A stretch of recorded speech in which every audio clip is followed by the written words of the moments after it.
CCN news एक पाऊल महाराष्ट्रासाठी। स्वातंत्र्य दिनानिमित्त हर घर तिरंगा अभियानाअंतर्गत महाराष्ट्र आणि देशभरात भव्य तिरंगा रॅलींचे आयोजन केले जात आहे। पुणे, मुंबई, नागपूरसह बुलढाणा जिल्ह्यातील विविध शहरांमध्ये नागरिक, विद्यार्थी आणि मान्यवर मोठ्या उत्साहात या रॅल्यांमध्ये सहभागी होत आहेत। यामध्ये आज गुरुवारी संत नागरी शेगावात सुद्धा भारतीय जनता पक्षाने तिरंगा रॅलीचे आयोजन करण्यात आले होते। यामध्ये सर्व पक्षांनी सहभाग नोंदविला।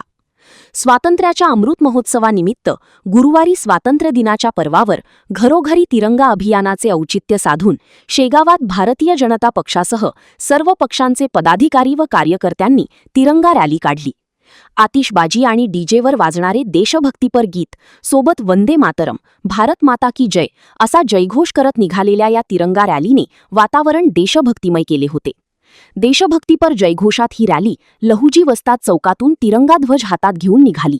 शहरातील प्रमुख मार्गांवरून ही रॅली चौकात आल्यानंतर रॅलीचा समारोप करण्यात आला। आज 13 ऑगस्ट 2026 रोजी हर घर तिरंगा घर घर तिरंगा या अभियानाअंतर्गत शेगाव नगर परिषद व सर्व पक्षांच्या वतीने नगर परिषद येथे झेंडावंदन करून नंतर लहुजी वस्ताद चौक येथून हर घर तिरंगा घर घर तिरंगा या रॅलीला सुरुवात करण्यात आली।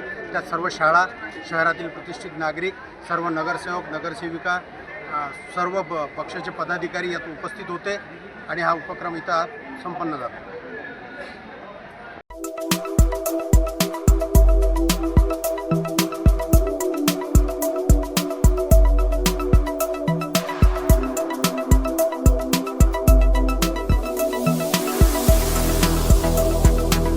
तसेच आपल्या भागातील महत्त्वाच्या बातम्या पाहण्यासाठी CCN न्यूज डेस्क चॅनलला सबस्क्राइब करा आणि बेल आयकॉन प्रेस करा।